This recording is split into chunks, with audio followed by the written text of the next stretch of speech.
Irmãos queridos, é muito bom estar mais uma vez com vocês.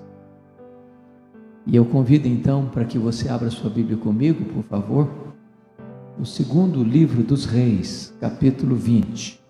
Segundo livro dos Reis, capítulo 20. Segundo Reis, capítulo 20. Nós vamos ler dos versos 1 a 11. Está escrito assim: naqueles dias, Ezequias adoeceu de uma enfermidade mortal. Veio ter com ele o profeta Isaías, filho de Amós, e lhe disse: assim diz o Senhor, põe em ordem a tua casa, porque morrerás e não viverás. Então virou Ezequias o rosto para a parede e orou ao Senhor, dizendo: lembra-te, Senhor, peço-te, de que andei diante de ti com fidelidade, com inteireza de coração, e fiz o que era reto aos teus olhos. E chorou muitíssimo.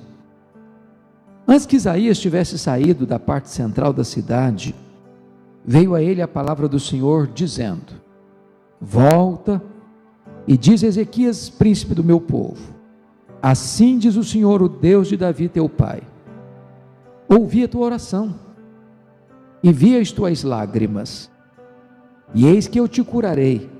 Ao terceiro dia subirás à casa do Senhor. Acrescentarei aos teus dias 15 anos, e das mãos do rei da Assíria te livrarei, a ti e a esta cidade. E defenderei esta cidade por amor de mim e por amor de Davi, meu servo. Disse mais Isaías: tomai uma pasta de figos. Tomaram-na e a puseram sobre a úlcera, e ele recuperou a saúde. Ezequias disse a Isaías: qual será o sinal de que o Senhor me curará e de que ao terceiro dia subirei à casa do Senhor? Respondeu Isaías: ser-te-á isto da parte do Senhor como sinal de que ele cumprirá a palavra que disse: adiantar-se-á a sombra 10 graus ou os retrocederá? Então disse Ezequias: é fácil que a sombra adiante 10 graus, tal porém não aconteça, antes retroceda 10 graus. Então o profeta Isaías clamou ao Senhor, e fez retroceder 10 graus a sombra lançada pelo sol declinante no relógio de Acás. Amém. Eu quero conversar um pouco com vocês hoje sobre o tema investindo nas gerações futuras. Ezequias foi rei de Judá, e a Bíblia diz que ele começou a reinar com 25 anos, e ele reinou 29 anos, consequentemente, ele morreu com 54 anos. Ezequias era filho de Acás, e seu pai foi um dos piores reis de Judá.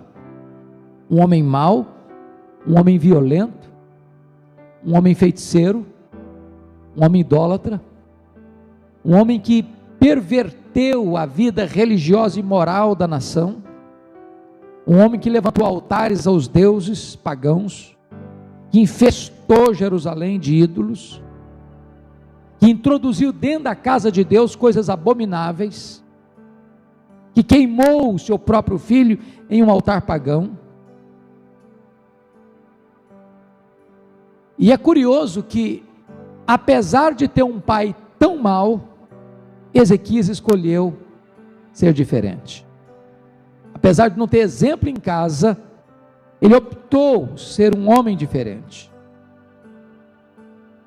contrariando o que o pensador John Locke afirmou depois, de que o homem é produto do meio. Isso não é verdade. Se fosse, Ezequias seria um homem perverso. Ele não teve exemplo dentro da sua casa, ele não teve um pai que pudesse inspirá-lo a atitudes nobres. Seu pai foi um homem terrível, mas ele escolheu ser diferente do seu pai. Mas não foi apenas dentro da sua casa que Ezequias não tinha exemplo. No reino do norte, o reino de Israel já estava chegando ao seu fim. já quase 209 anos. Na verdade, quando ele começou a reinar, o reino do norte já tinha 206 anos. E nesses 206 anos, já tinham se passado 18 reis. E nenhum desses reis andou com Deus. Agora, 3 anos depois que Ezequias começa a reinar, o rei da Síria cerca a cidade de Samaria. No 6º ano de Ezequias, Samaria foi tomada e levada para o cativeiro assírio. Ele não tinha exemplo em casa, e ele não tinha exemplo à sua volta, mas Ezequias foi um homem de Deus. Ele andou com Deus, ele fez o que era reto diante de Deus. Deus era com ele. O texto chega a dizer que antes dele não tinha ninguém igual a ele, depois dele jamais se levantou outro parecido com ele. Ele era um príncipe do povo de Deus. Ele instituiu a Páscoa que tinha sido esquecida. Ele convocou as tribos, inclusive as do norte, para virem para Jerusalém para adorar a Deus. Ele fez uma reforma religiosa em Jerusalém e ele experimentou um poderoso avivamento espiritual. Porém, quando ele estava com 39 anos de idade, 14 anos depois do seu início de trabalho, de governo, diz a Bíblia que ele adoece, uma doença mortal. E Deus manda o profeta Isaías à sua casa com uma mensagem urgentíssima: põe em ordem a tua casa, porque morrerás e não viverás. Eu acho que você concorda comigo que um homem com 39 anos de idade está no auge da sua vida, ainda com vigor físico, com maturidade emocional, com experiência, no auge do seu governo, um governo de conquistas, de vitórias, de livramentos, de riquezas, de pompas, de glórias. E a ordem de Deus era categórica: põe em ordem a tua casa, porque morrerás e não viverás.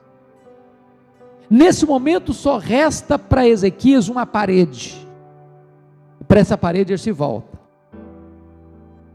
e ora a Deus: lembra-te, Senhor, de como eu andei na tua presença, de quão fiel eu fui. E diz a Bíblia que ele chorou muitíssimo.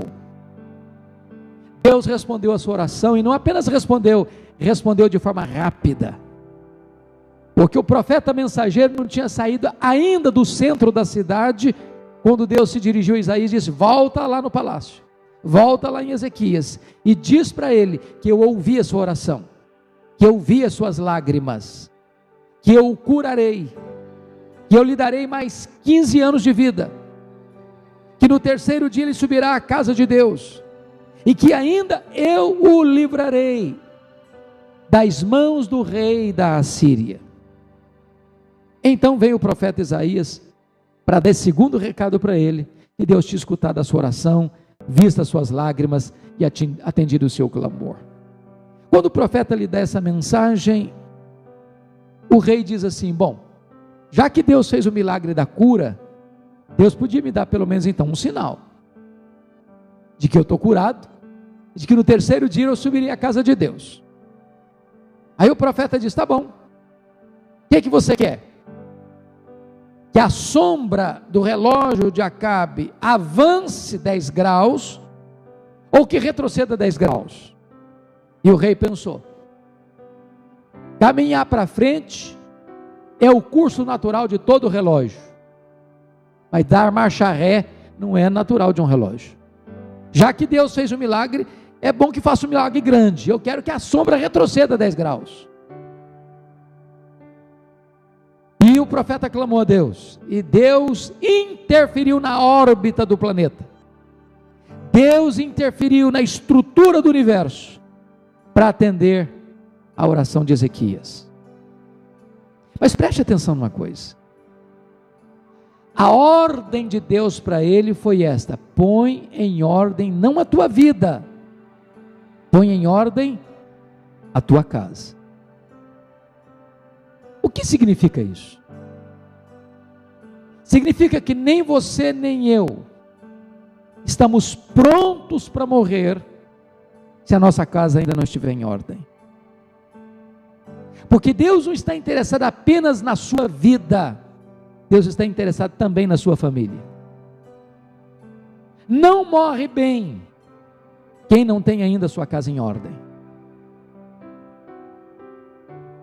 A grande pergunta é: como reagiu o rei Ezequias depois deste milagre extraordinário da sua cura e do livramento de Jerusalém das mãos da Síria? Eu queria que você olhasse isso comigo. Preciso que você abra sua Bíblia comigo num texto paralelo a este, que é 2 Crônicas 32, versos 24 e 25.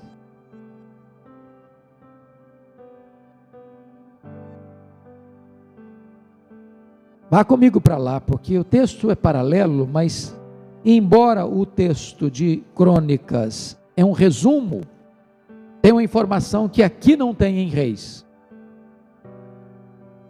Confira comigo, versos 24 e 25. Naqueles dias, adoeceu Ezequias mortalmente. Então orou ao Senhor, que lhe falou e lhe deu um sinal, mas não correspondeu Ezequias aos benefícios que lhe foram feitos, pois o seu coração se exaltou, pelo que houve ira contra ele e contra Judá e Jerusalém. Perceberam o que está acontecendo aqui? Deus dá uma ordem para ele: põe em ordem a tua casa, porque morrerás.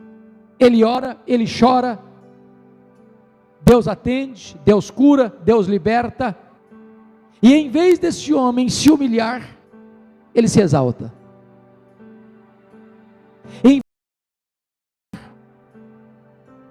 Ele se envaidece. Em vez dele baixar a bola, ele se enche de altivez e orgulho. Em vez dele se curvar diante do Altíssimo, ele se ergue com soberba. E diz o texto que ele não correspondeu ao milagre que Deus fez na sua vida. O que significa isso? Que receber um milagre é um privilégio, mas receber um milagre é também uma grande responsabilidade. Agora notem, por que o coração dele se engrandeceu? Confira aí 32, 31. Contudo, quando os embaixadores dos príncipes da Babilônia lhe foram enviados para se informarem do prodígio que se dera naquela terra, Deus o desamparou para prová-lo e fazê-lo conhecer tudo o que lhe estava no coração. Já que ele se orgulhou, Deus o desamparou. Porque a Bíblia diz que Deus resiste o soberbo. E eu queria que você entendesse o contexto do orgulho dele, do envaidecimento dele. Porque a cura dele foi tão fantástica, foi tão extraordinária, que essa notícia reverberou para além das fronteiras de Israel, de Jerusalém. E a notícia da cura chega à Babilônia. E o rei da Babilônia manda uma comitiva especial a Jerusalém, com uma carta do rei, com um presente do rei, para saber em detalhes este milagre da sua cura. Não era uma embaixada política, era uma embaixada de solidariedade a um milagre que um rei acabara de receber das mãos do Altíssimo. Agora vamos ver como é que ele se comportou. Volta comigo para Reis 20, 2 Reis capítulo 20. Confira comigo a partir do verso 12. 2 Reis 20, versículo 12. Nesse tempo, Merodach-Baladã, filho de Baladã, rei da Babilônia, enviou cartas e um presente a Ezequias, porque soube que estivera doente. Preste atenção, que quando esse rei, lá da Babilônia, que era um império que estava se fortalecendo, recebe a notícia que Ezequias está doente, ele mandou uma comitiva lá, com cartas, com presente para Ezequias. Ezequias se agradou dos mensageiros e lhes mostrou toda a casa do tesouro, a prata, o ouro, as especiarias, os óleos finos, o seu arsenal, e tudo que se achava nos seus tesouros. Nenhuma coisa houve em sua casa, nem em todo o seu domínio, que Ezequias não lhes mostrasse. Sabe o que está acontecendo aqui, trocando em miúdos? Quando ele recebe essa comitiva da Babilônia, ele começa a mostrar para essa comitiva quão grande ele era, quão rico ele era, quão poderoso ele era, quão magnificente ele era, quão extraordinário era o seu tesouro, quão colossal era a sua riqueza, quão poderoso ele era. E ele se envaidece com isso.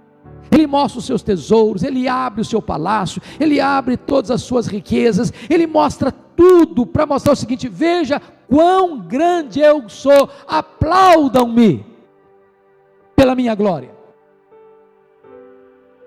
Isso não foi agradável aos olhos de Deus. Deus não se alegra com a soberba. Aí sabe o que acontece? Confira comigo, por favor, versículo 14.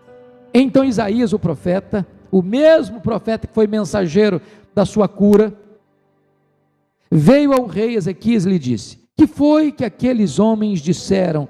E de onde vieram a ti? Respondeu Ezequias: de uma terra longínqua, vieram da Babilônia. Perguntou o profeta: que viram em tua casa? Respondeu Ezequias: viram tudo quanto há em minha casa, coisa nenhuma há nos meus tesouros que eu não lhes mostrasse. Preste bem atenção na palavra do profeta Isaías para ele agora. Por favor, entenda isso. Versículo 16. Então disse Isaías a Ezequias: ouve a palavra do Senhor. Eis que virão dias em que tudo quanto houver em tua casa, com o que entesouraram teus pais até o dia de hoje, será levado para a Babilônia, não ficará coisa alguma disso, Senhor. Deus está dizendo para Ezequiel o seguinte: você se orgulhou das suas riquezas, dos seus tesouros, do seu ouro, das suas pratas, de tudo que você tem, que os seus pais até aqui já juntaram, pois tudo isso, rei Ezequias, vai ser levado embora. Tudo isso vai ser saqueado, tudo isso vai ser espoliado, tudo isso vai ser arrancado das mãos de vocês, vocês vão perder tudo. Você se engrandeceu, você se envaideceu, você se orgulhou, pois você se orgulhou de algo que não vai ser mais seu, tudo vai ser tomado. Mas isso não era tudo.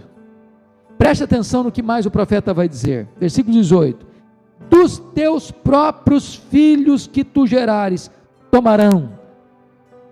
Está aqui Deus está dizendo para ele: seus filhos, Ezequias, aqueles que você gerar daqui para frente, vão se tornar, a sua descendência, Ezequias, vai se tornar escrava na Babilônia. Mas mais, olha aí versículo 18: tomarão os teus filhos que tu gerares, para que sejam eunucos no palácio do rei da Babilônia. Sabe o que é eunuco? Alguém que é castrado. Castrado. Sabe o que Deus está dizendo para ele? Ezequias, sua riqueza vai ser saqueada, seus filhos vão ser escravos, seus filhos vão ser castrados, não haverá mais descendência da sua família, eu vou cortar a sua família da terra, você não vai poder gerar mais filhos, a sua descendência vai acabar na história. Você quer tragédia maior do que essa? Sabe qual tinha sido a ordem de Deus para ele? Põe em ordem a tua casa. Ele foi curado, mas ele não levou a sério esta ordem de Deus para a vida dele. Mas sabe o que me decepciona, reverendo Milton, no rei Ezequias aqui? Foi a reação dele. Confira comigo a reação dele no versículo 19. Então disse Ezequias ao profeta Isaías: boa é a palavra do Senhor que disseste. Aí você dá um passo atrás e olha para o rei e diz: boa é essa palavra que o Senhor disse? Boa essa palavra? Deus está dizendo que tudo que seus pais ajuntaram, que tudo que você ajuntou, vai ser levado embora, vai ser roubado, saqueado, tomado, Deus está dizendo que seus filhos vão ser escravos. Deus está dizendo que a sua descendência vai ser eliminada da terra. Deus está dizendo que seus filhos vão ser castrados. E você diz que boa é essa palavra? Você está ficando louco? Você perdeu o juízo?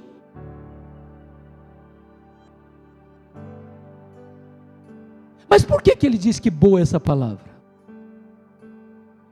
Confira o que ele diz no finalzinho do verso 19. Pois pensava: haverá paz e segurança em meus dias. Sabe o que ele está dizendo, trocando em miúdos? Está dizendo o seguinte: o que importa para mim é que nos meus dias, enquanto eu viver, vai estar tudo bem. Depois que eu morrer, me perdoe da expressão, que se dane as futuras gerações. Eu não estou nem aí, eu não vou estar vivo para ver. Que decepção, que decepção.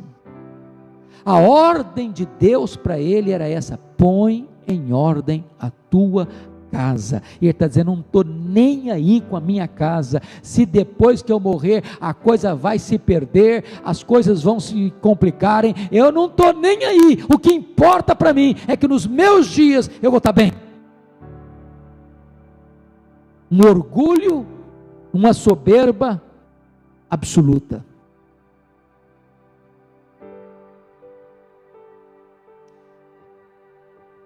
Ninguém está preparado para morrer se a sua casa ainda não estiver em ordem. Ponha em ordem a tua casa. Mas preste bem atenção, o que vai acontecer então? Confira aí capítulo 21 comigo, versículo 1. Tinha Manassés 12 anos de idade quando começou a reinar, e reinou 55 anos em Jerusalém. Manassés era filho de quem? De Ezequias. Com quantos anos Manassés começou a reinar? 12 anos. Quantos anos Deus deu a mais a Ezequias? 15 anos. Que conclusão que você chega? Que conclusão que você chega? É que o Manassés nasceu 3 anos depois que Ezequias foi curado. Qual tinha sido a ordem de Deus para Ezequias? Põe em ordem a tua casa. Sabe o que esse rei tinha que pensar? Quando nasceu aquele menino herdeiro do trono, diante da ordem de Deus para ele, ele tinha que pensar assim: eu vou investir nesse menino, eu vou criar esse menino aos pés de Deus, eu vou inculcar nesse menino a lei de Deus, eu vou orar com esse menino, eu vou andar com esse menino, eu vou transmitir para ele os meus ensinos, eu vou transmitir para ele a verdade de Deus, eu vou criá-lo na presença de Deus. Eu preciso cumprir o que Deus me mandou fazer, eu tenho que botar a minha casa em ordem, eu não vou abrir mão disso, eu não vou desistir disso, isso é o alvo da minha vida, foi o que Deus me mandou fazer. Deus não está interessado apenas em mim, mas nas futuras gerações, e eu não vou abrir mão de ser fiel a Deus, nesta ordem que Ele me deu. Mas quem foi Manassés? Foi o pior rei de Judá, foi o cara mais endemoniado da história, um idólatra, um feiticeiro, foi um astrólogo, um assassino cruel, foi um homem que queimou seu próprio filho num altar pagão. Se não vejamos, confira comigo a história desse moço, versículo 2, 21:2, fez ele o que era mal perante o Senhor, segundo as abominações dos gentios, que o Senhor expulsara das suas possessões de diante dos filhos de Israel, pois tornou a edificar os altos que Ezequias, seu pai, havia destruído, levantou altares a Baal, fez um poste ídolo, como que fizera Acabe, rei de Israel, e se prostrou diante de todo o exército dos céus, e o serviu, edificou altares na casa do Senhor, da qual o Senhor tinha dito: em Jerusalém porei o meu nome. Também edificou altares a todo o exército dos céus, nos átrios da casa do Senhor, queimou seu filho como sacrifício, adivinhava pelas nuvens, era agoureiro, tratava com médiuns e feiticeiros, prosseguiu em fazer o que era mal perante o Senhor, para o provocar a ira. Olha o resultado no verso 9, Manassés de tal modo fez errar o povo, que o povo fez pior do que as nações que o Senhor tinha destruído diante dos filhos de Israel. Pensa numa coisa dessa. Sabe qual a conclusão que eu chego? Que esse menino era revoltado com o pai. Tudo que o pai dele fez, eu vou fazer diferente, eu vou fazer o contrário. Meu pai levantou altares para Deus, eu vou levantar altares pagãos. Meu pai limpou a casa de Deus das sujeiras da idolatria, pois eu vou encher agora esse templo de idolatria. Tudo que o pai fez, ele fez o contrário. Sabem por quê? Porque Ezequias não levou a ordem de Deus a sério. Põe em ordem a tua casa. Nem você nem eu estamos prontos para morrer, se não tivermos a nossa casa em ordem. Mas deixa eu levar você, por favor, para Jeremias 15. Lá tem uma informação extremamente solene. Extremamente solene. Deus havia dito que a descendência de Ezequias seria levada para onde? Para o cativeiro, para a Babilônia. Os anos se passaram. Os anos se passaram. Uma outra geração se despontou. E a nação foi se corrompendo, e se corrompendo, e se corrompendo. Chegou um momento em que a palavra de Deus estava se cumprindo. E Jeremias vai profetizar exatamente nesse período que precede o cativeiro babilônico.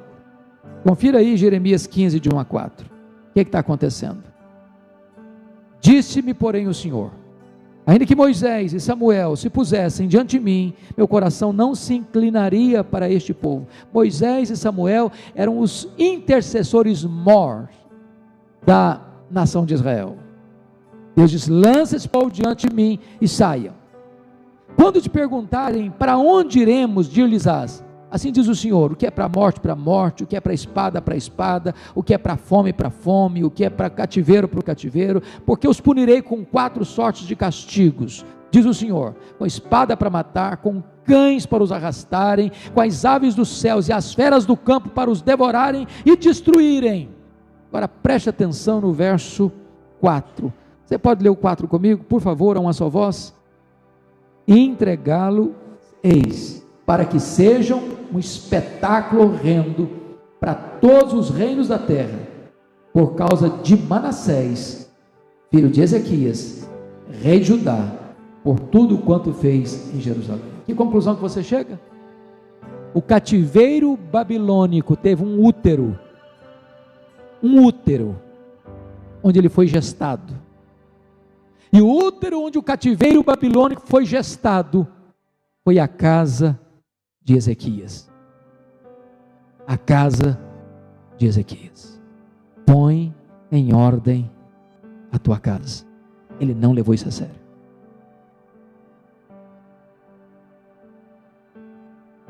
Irmãos queridos, alguém já disse que Davi salvou o mundo e perdeu a sua família. Alguém já disse que Noé perdeu o mundo, mas salvou a sua família. Quem sabe o projeto de Deus seja que nós salvemos o mundo através da nossa família. Que nós coloquemos a nossa família a serviço de Deus, para fazer a obra de Deus e alcançar pessoas. Quando eu olho para a história, eu vejo que normalmente Deus dá uma missão específica para um homem. Por exemplo, qual foi a grande missão que Deus deu a Moisés? Tirar o povo da escravidão do Egito. Qual foi a grande missão que Deus deu para Josué? Introduzir o povo de Israel na terra prometida. Qual foi a grande missão que Deus deu para Davi? Unificar o reino de Israel. Qual foi a grande missão que Deus deu para Salomão? Construir o templo de Jerusalém. Qual foi a grande missão que Deus deu para Neemias? Restaurar os muros de Jerusalém. Qual foi a grande missão que Deus deu para João Batista? Preparar o caminho do Senhor. Qual foi a grande missão que Deus deu para Pedro? Abrir as portas do evangelho para judeus e gentios. Qual foi a grande missão que Deus deu para Paulo? Levar o evangelho até os confins da terra. Mais uma pergunta: qual foi a grande missão que Deus deu para Abraão, o pai da fé? Querem ver isso? Abra sua Bíblia em Gênesis 18, 19, por favor. Gênesis 18, 19.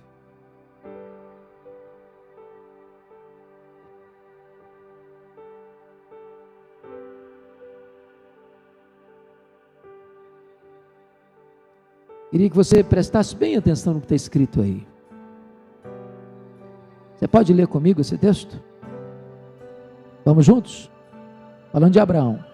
Porque eu o escolhi para que ordene a seus filhos e a sua casa depois dele, a fim de que guardem o caminho do Senhor e pratiquem a justiça e o juízo, para que o Senhor faça vir sobre Abraão que tem falado a seu respeito. Preste atenção, para que Deus escolheu Abraão? Para que ordene a seus filhos e a sua casa depois dele, a fim de que guardem o caminho do Senhor e pratiquem a justiça e o juízo. Deus não está interessado apenas na sua vida, Deus está interessado na sua descendência. Deus está interessado nos seus filhos, nos seus netos, nos seus bisnetos, nas gerações futuras que hão de vir. E Deus escolheu Abraão para que Abraão preparasse a sua futura descendência para andar com Deus, para conhecer a Deus, para conhecer a palavra de Deus, para conhecer os valores, os princípios de Deus.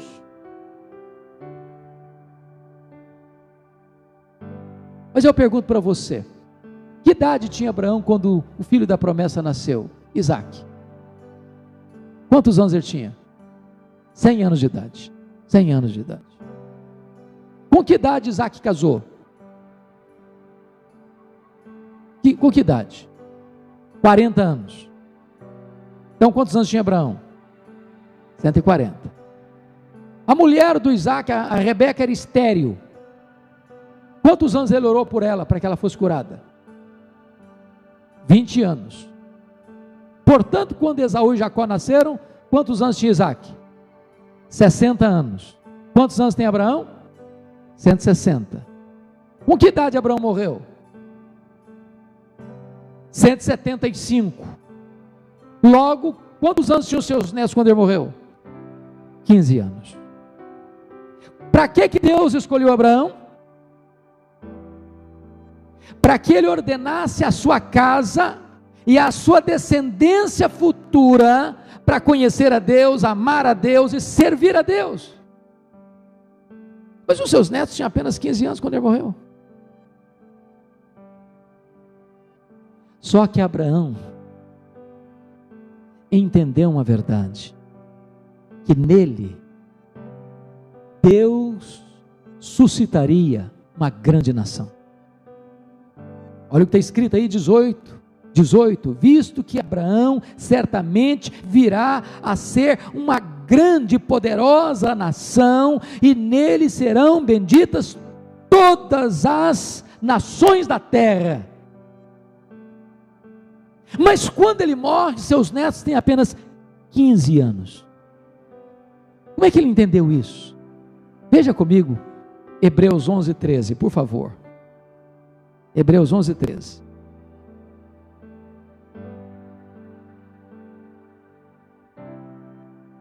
Está escrito aí o seguinte, falando dos patriarcas, inclusive de Abraão: todos estes morreram na fé, sem ter obtido as promessas, vendo-as, porém, de longe, e saudando-as, levantando bandeirinhas, saudando-as, e confessando que eram estrangeiros e peregrinos sobre a terra.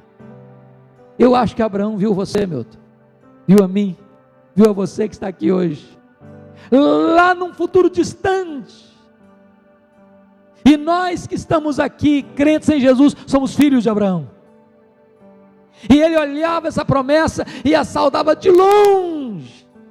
Sabe dizendo o quê?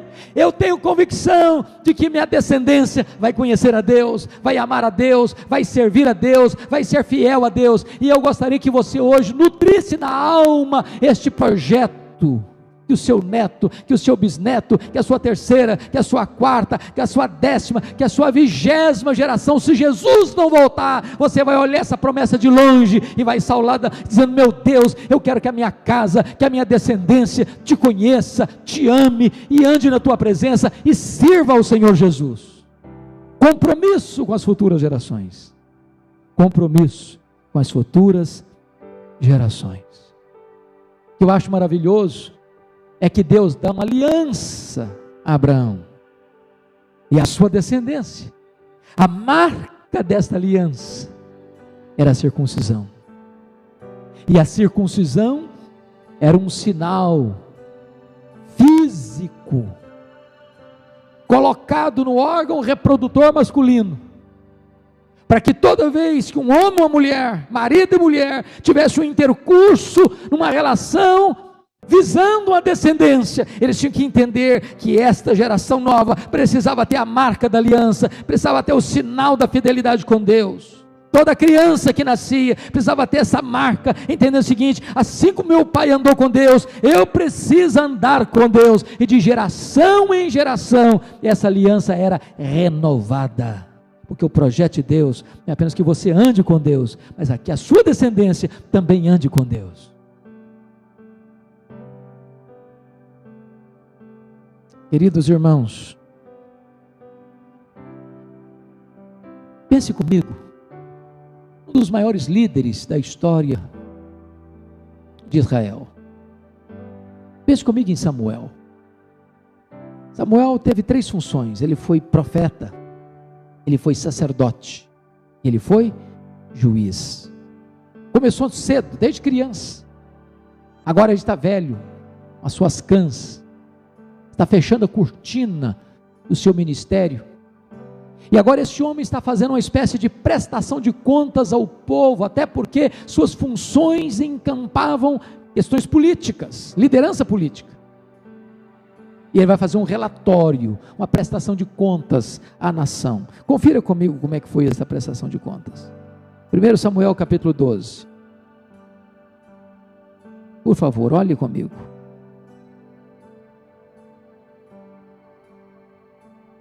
Ele está fazendo essa prestação de contas e diz assim, lá no verso 2, ele diz assim para o povo: já envelheci. 1 Samuel 12, verso 2. Ok? Vamos juntos? Ele diz assim: já envelheci, estou cheio de cãs, e meus filhos estão convosco. O meu procedimento esteve diante de vós desde a minha mocidade até o dia de hoje. Sabe o que ele está dizendo? Eu fui um homem consistente, não tem caixa 2 moral, não tem arquivo secreto, não tem nada debaixo do tapete. O que eu fui no começo, fui no meio, estou encerrando do mesmo jeito. Olha o verso 3: eis-me aqui, testemunhai contra mim perante o Senhor e perante o seu ungido. De quem tomei o boi? De quem tomei o jumento? A quem defraudei? A quem oprimi? E das mãos de quem aceitei suborno para encobrir com ele os meus olhos? E vou-lo restituirei. Vocês já pensaram se os políticos de Brasília pudessem dizer essas mesmas palavras numa prestação de contas?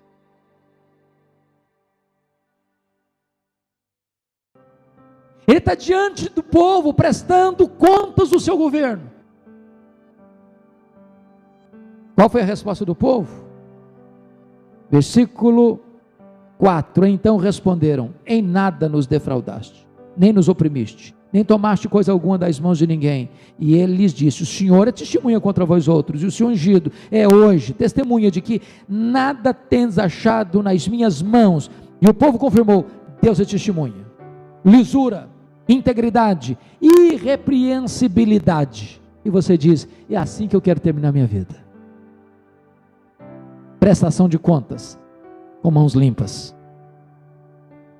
Porém, entretanto, todavia, há um senão. Abra aí no capítulo 8 desse mesmo livro. Capítulo 8 desse mesmo livro.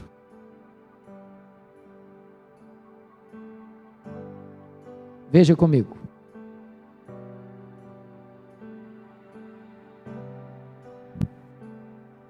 Tendo Samuel envelhecido, constituiu seus filhos por juízes sobre Israel.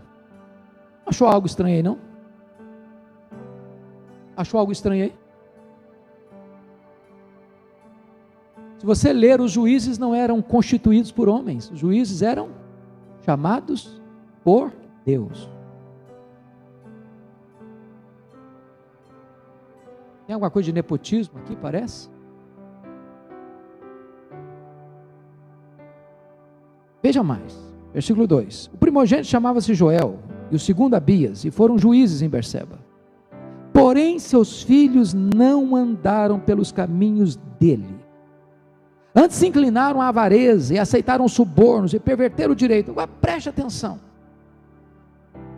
qual foi a grande marca que Samuel defendeu diante do povo na sua prestação de contas? Não aceitei suborno, não roubei o boi, não tomei o jumento, não aceitei propina. Eu fico imaginando, sabe o quê?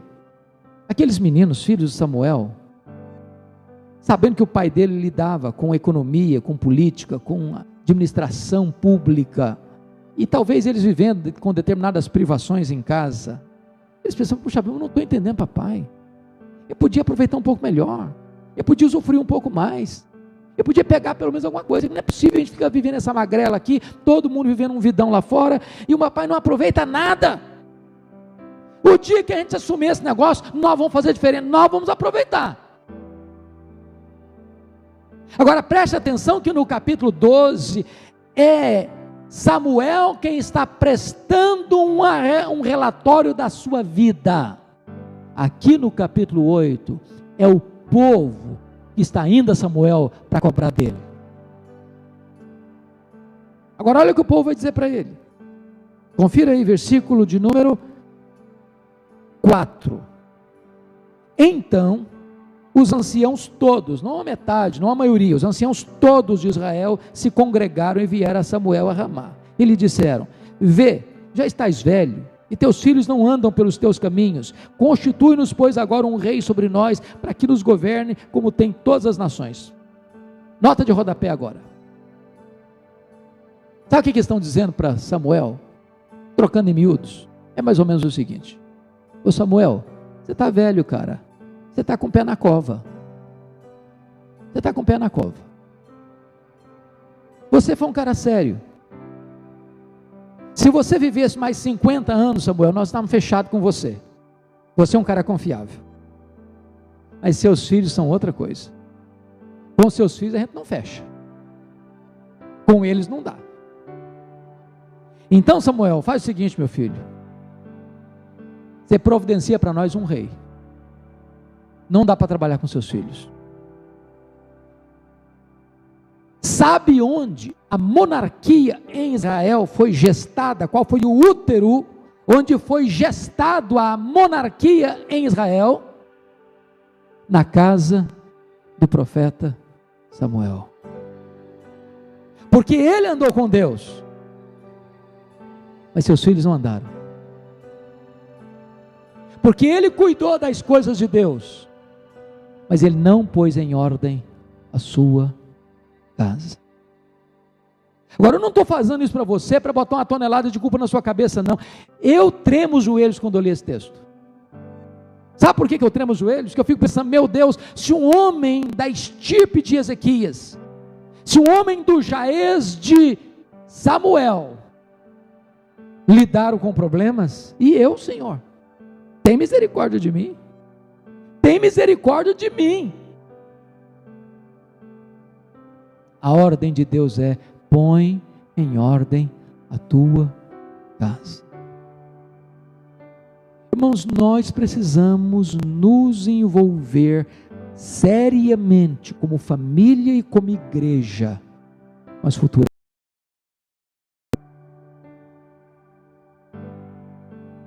Eu não sei se você tem essa percepção, mas a sensação que eu tenho é que os nossos avós foram mais crentes que os nossos pais.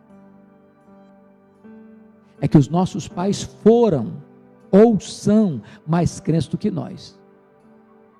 E que nós estamos sendo mais crentes que os nossos filhos. Você tem ciência disso? Em 3 gerações, uma família e uma igreja pode entrar num processo irreversível de apostasia. Aquela geração que nasceu no Egito, morreu no deserto. A segunda geração que nasceu no deserto, entrou na terra prometida.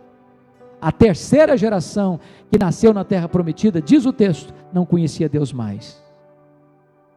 Sabem por quê? Porque nós estamos numa corrida de revezamento. Se nós falharmos em passar o bastão à próxima geração, nós poderemos correr o sério risco de perder a próxima geração. Eu estive agora em setembro, viajando para Israel e para a Europa. 2 coisas me marcaram profundamente. Eu já sabia disso, mas me marcaram como se fossem fatos novos. Passamos pela Holanda. Vocês sabem que a Holanda é um país protestante, reformado,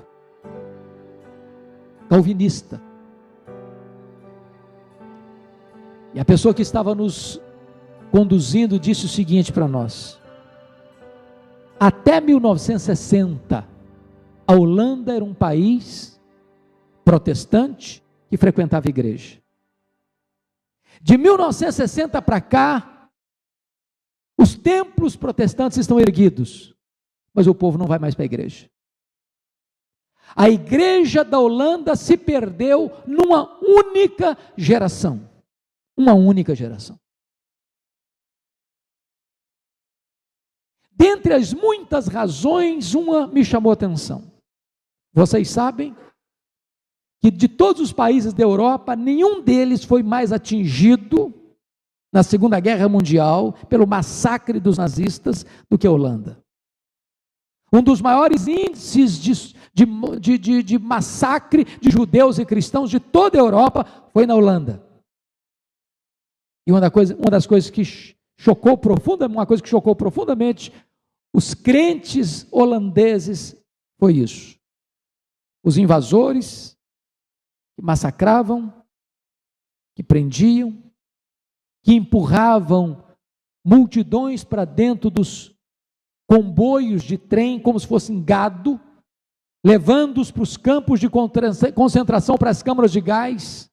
No domingo, alguns deles botavam um bom terno, botavam a Bíblia debaixo do braço, pegava a família e ia para a igreja.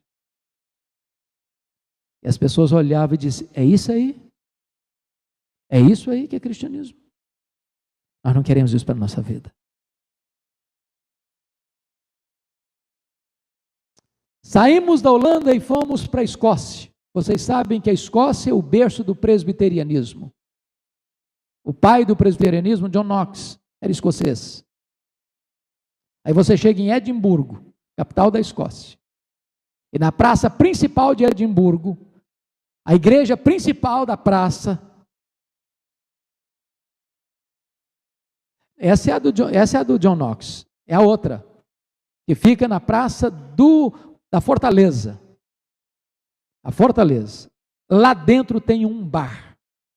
O templo é bonito, uma torre linda, mas dentro do templo tem um bar.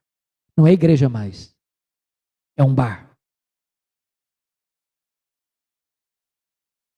Irmãos queridos, se nós não pararmos para pensar nas futuras gerações, nós poderemos ter sérios problemas.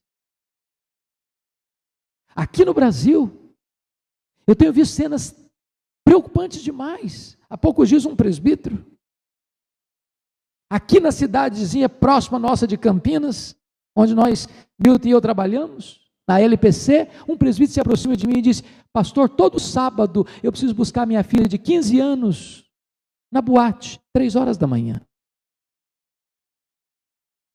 Eu disse: é mesmo? E você acha isso normal? Você se conforma com isso? Você acha isso natural? Há igrejas onde a juventude sai de uma reunião de oração e vai para a balada até de madrugada.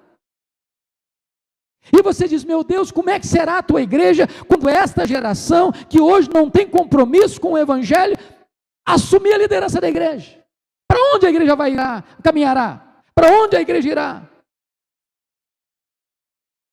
A ordem de Deus é: põe em ordem a tua casa. Eu quero ler com você alguns textos para encerrar.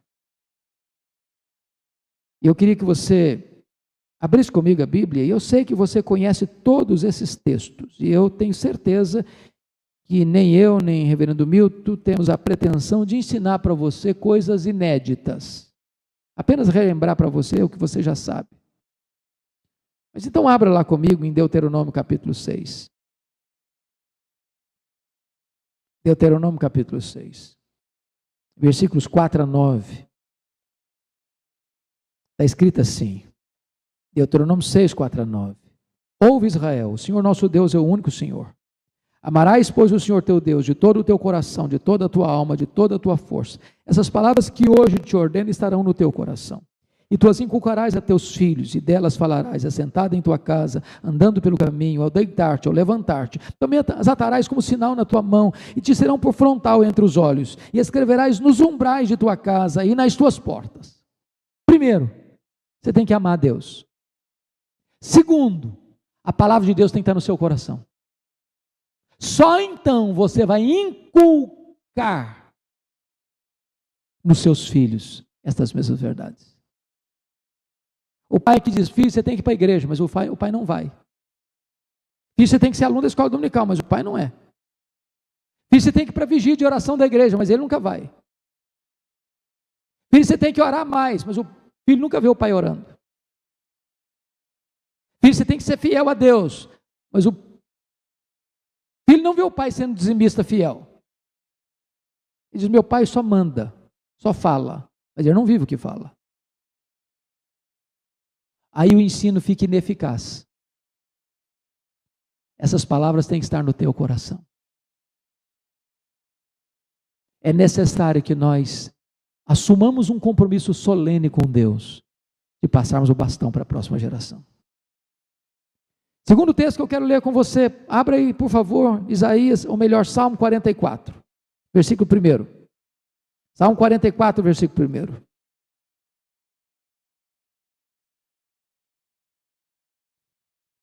Está escrito assim: ouvimos, ó Deus, com os próprios ouvidos, nossos pais nos têm contado o que outrora fizeste em seus dias. Olha que coisa extraordinária. Nossos pais nos têm contado o que outrora fizeste em seus dias. Qual foi a última vez que você chamou seu filho, sua filha, se é criança, se é pré-adolescente, se é adolescente, se é jovem, e diz: vem cá, filho, deixa eu contar para você o que Deus fez na minha vida, o que Deus fez na minha história, como é que Deus respondeu a minha oração, como é que Deus me ajudou, como é que Deus me socorreu, como é que Deus me salvou, como é que Deus é fiel comigo. Deixa eu contar para você o que Deus fez na minha vida.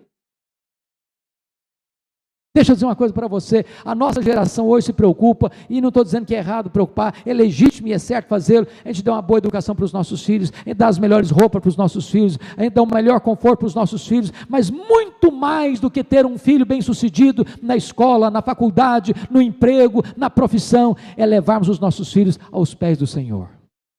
Põe em ordem a tua casa. Terceiro texto. Abra aí comigo, por favor, Salmo 78. Salmo 78. Versículo 3. O que ouvimos e aprendemos, o que nos contaram nossos pais. Ouvimos e aprendemos. E tem gente que ouve e não aprende. O que nos contaram nossos pais. Então deixa eu fazer uma perguntinha aqui. Quem aqui teve o privilégio de escutar de pai e mãe as boas novas do Evangelho? Desde a infância. Quem teve esse privilégio aqui? Louvado seja Deus. Louvado seja Deus. O filho está dando esse testemunho. O filho está dando esse testemunho. Ouvimos e aprendemos o que nos contaram nossos pais. Então chame seus filhos, abra a Bíblia, conte para eles, ensine para eles. Leia as histórias bíblicas para eles. Narre para eles as coisas lindas de Deus. Precisamos gastar tempo com isso, investir tempo com isso. Os nossos filhos, os nossos netos. Agora veja você, além do privilégio, a promessa agora que se assume: não encobriremos a seus filhos, contaremos à vindoura geração os louvores do Senhor e o seu poder e as maravilhas que fez. Você que escutou de seus pais, você precisa assumir um compromisso agora de passar para as novas gerações o legado que você recebeu. Agora, veja você o propósito disso. Versículo 6. A fim de que a nova geração os conhecesse, filhos que ainda hão de nascer, se levantasse por sua vez, os referisse aos seus descendentes, para que pusessem em Deus a sua confiança, e não se esquecessem dos feitos de Deus, mas lhe observassem os mandamentos. Meus irmãos, nós temos que nos preocupar com a geração que ainda não nasceu ainda. Deus, eu estou orando por aquela geração que vai nascer ainda. Deus, eu estou orando pelos meus filhos, para que eles ainda não estão casados, mas para que quando eles se casarem, a descendência deles seja santa. Deus, eu estou orando pelos meus bisnetos. Deus, eu estou orando pela minha terceira e quarta geração. Deus, eu estou orando pela minha 10ª geração. Deus, eu estou orando para que a minha descendência na terra te conheça e ande na tua presença. Compromisso com as futuras gerações. Eu termino com a última leitura. Abra lá, por favor, 2 de Pedro. 2 de Pedro, capítulo 1. Versos 12 a 15. Que texto solene, que verdade sublime está escrita aqui. Sabe que me tira um peso da consciência, meu, esse texto? É que às vezes nós pastores somos tentados a pensar que a gente tem todo domingo, toda semana trazer coisa nova para a igreja. Pedro não pensava assim, não. Esse texto prova isso. Olha aí. Versículo 12. Por esta razão, sempre estarei pronto. Preste atenção. Sempre estarei pronto. Para quê? Para trazer-vos lembrados acerca destas coisas. Não tem pretensão de estar trazendo novidade para vocês, não. Meu propósito é fazer vocês lembrados dessas coisas. Embora estejais certos da verdade já presente convosco e nela confirmados. Versículo 13. Também considero justo, enquanto estou nesse tabernáculo, ou seja, enquanto estou vivo, despertar-vos com essas lembranças. Enquanto eu estiver vivo, eu vou lembrar vocês, eu vou lembrar, tornar a lembrar de novo, eu vou recordar vocês outra vez, as mesmas verdades, vou reprisar outra vez, as mesmas verdades. Versículo de número 14, certo de que estou prestes a deixar o meu tabernáculo. Sabe o que Pedro está dizendo? Meus irmãos, eu estou certo uma coisa, estou com o pé na cova. Já estou ensaiando partir. Vou morrer daqui a pouquinho. Estou chegando ao final do meu ministério. Aliás, como efetivamente nosso Senhor Jesus Cristo me revelou, estou na porta da sepultura. Mas enquanto eu estiver vivo, eu acho justo eu relembrar vocês e falar para vocês as mesmas verdades. Agora, preste atenção no versículo 14, versículo 15. Mas, de minha parte, esforçar-me-ei de que maneira? Diligentemente, por fazer que a todo tempo, mesmo depois da minha partida, ou seja, mesmo depois que eu morrer, vocês conservem lembrança de tudo. Que coisa fantástica. Sabe o que Pedro está dizendo? Eu não quero que o meu ministério acabe depois que eu morrer. Eu não quero que o meu ministério acabe depois que eu morrer. Mesmo depois que eu morrer, eu quero me esforçar, e eu estou me esforçando agora, para que vocês se lembrem de tudo aquilo que eu ensinei para vocês. Então, Milton, deixa eu dizer uma coisa para você, seu ministério não vai terminar quando Deus chamar você. Porque o povo há de ouvir as reverberações do ensino. Você, pai e mãe, preste atenção nisso. Eu acho que nós somos filhos, e eu já tive, meu pai e minha mãe já faleceram, eu quero dizer para vocês que eles ainda influenciam minha vida até hoje. Eu lembro até hoje dos conselhos, das orações.